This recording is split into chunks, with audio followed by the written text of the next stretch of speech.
Toprak Razgatlioglu in MotoGP, sogno, possibilità reale o solo un'eterna promessa mai mantenuta? Oggi ripercorriamo tutta la storia, dalle prime voci ai test con la Yamaha al clamoroso passaggio in BMW fino agli ultimissimi rumors che parlano di un suo possibile approdo in Honda già alla fine del 2025. Un viaggio tra dichiarazioni ufficiali, trattative dietro le quinte e la determinazione di un pilota che ogni volta che scende in pista ci fa chiedere: ma cosa potrebbe fare questo talento pazzesco con una MotoGP sotto al culo? Mettetevi comodi perché oggi vi racconto tutta, ma proprio tutta, la vicenda Toprak Razgatlioglu e il suo possibile approdo nella classe regina. Partiamo facendo una breve descrizione per chi ancora non lo conoscesse bene, questo talento turco che fa vedere delle belle cose in Superbike. Aspettate però, prima di andare avanti ricordatevi di iscrivervi al canale e attivare la campanellina per non perdervi nessun video. Se vi siete persi lo scorso dopogara di Austin in cui andiamo ad analizzare ogni aspetto del weekend, andatelo a recuperare, così come tutti gli altri. Ci sono anche i miei social in descrizione, Instagram e TikTok, dove è importante seguirmi anche lì per portare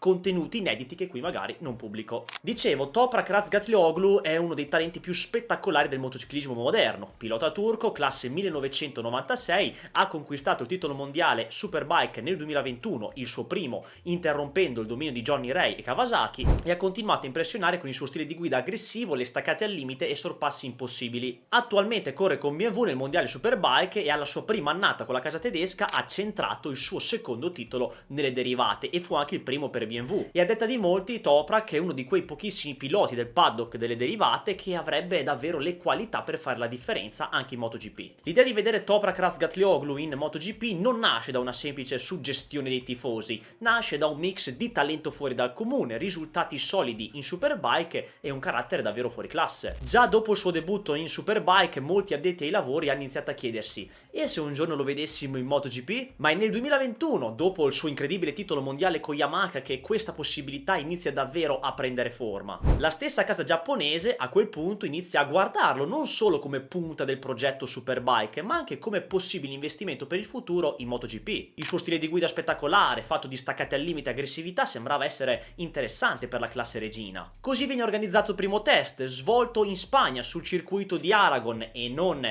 a Jerez, a quello ci arriviamo dopo. Il primo approccio di Toprak con la MotoGP è sul circuito iberico situato ad Alcaniz nel 2022. Però è un test che non è stato un vero e proprio test, perché in parte fu rovinato dalla pioggia, quindi ha girato poco e non ci sono stati dei riscontri che potessero portare a dei giudizi. Venne quindi organizzato un altro test e arriviamo a quello famoso di Jerez, effettuato nel 2023, 2 giorni molto importanti per valutare un eventuale salto in MotoGP, dato che la sella di Franco Morbidelli si sarebbe liberata e il turco era effettivamente il primo candidato per sostituire l'italo-brasiliano. Al termine della sessione Toprak ha detto di aver imparato molto, che ha avuto come obiettivo quello di voler fare molti giri e che ovviamente lo stile di guida da adottare era diverso rispetto alla R1. A livello ufficiale non sono stati divulgati i crono, i tempi di Razgatlioglu, però si è sempre vociferato che non sono mai stati un granché, che ci si aspettava di più. E probabilmente da quella delusione, tra virgolette, dei test, la Yamaha ha preferito puntare su Alex Rins come secondo pilota a fianco di Quartararo. Potrebbe essere stata una sliding door importante per la carriera di Toprak, perché la curiosità di vederli in MotoGP c'è sempre. Poco dopo poi è uscita un'intervista di Razgatlioglu ai microfoni tedeschi di Motorsport Total, in cui il turco ha raccontato una visione ben diversa dell'andamento di quei test, perché si aspettava di essere messo nelle migliori condizioni possibili e così non è stato. Già prima dei test si discuteva della posizione in sella, di solito in Yamaha ci sono 3 diverse selle, ma quando sono arrivato per il test ce n'era solo una. Non avevo intenzione di continuare a girare dopo il primo giorno, ma ho parlato con Kenan e mi ha detto che avrei dovuto mostrare rispetto alla Yamaha.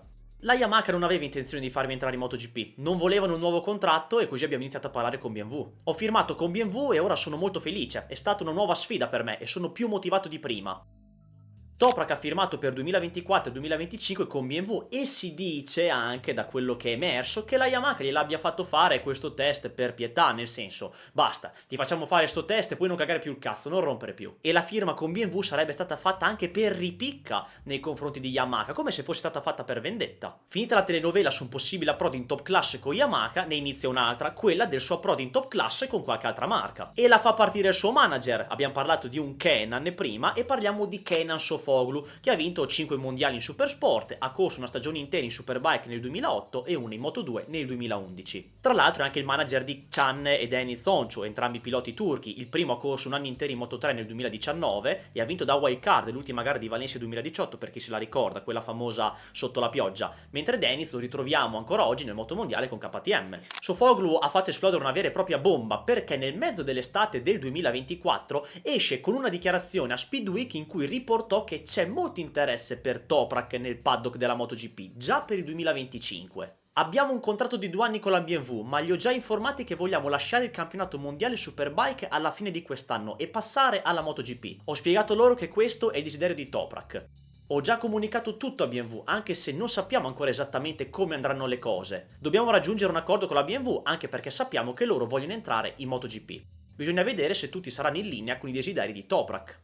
Una dichiarazione che ha spiazzato anche la casa tedesca, perché era anche la prima stagione che facevano insieme e dopo un anno avrebbero già rischiato di perderlo. Qualche giorno dopo esce un'intervista a motorsport.com di Toprak in cui va a dire che il suo manager sta trattando con 3 marchi diversi e che la possibilità di andarsene da BMW c'è, e quindi inizia il totonomi. Chi vuole Toprak in MotoGP? Paolo Campinotti, quando era ancora in Ducati, ha escluso al 100% il suo arrivo, anche se c'è stato dell'interesse, c'era l'opportunità per correre per Pramac, ma poi fu nulla di fatto. Pablo Nieto dal team VR46 ha dichiarato che non è un'opzione nonostante la sua velocità nelle derivate, e infine Michele Masini del team Gresini, che non ha propriamente scartato l'ipotesi dicendo di valutare tutti. Poco dopo arriva la conferma: Toprak rimarrà in Superbike nel 2025. La motivazione la dà Sofuoglu, dicendo che in MotoGP ci vuole andare solo con un team ufficiale e non satellite. Arriveranno delle parole del pilota turco nel weekend di Donington della Superbike, rassicuranti sulla sua permanenza nelle derivate di serie, che BMW è bella, brava, è presente, che non ci sono altre moto al di là di quelle. È un po' come se la BMW fosse salita in cattedra dopo quella fuoriuscita di dichiarazioni di Sofuoglu e Razga dicendo: ehi ragazzi,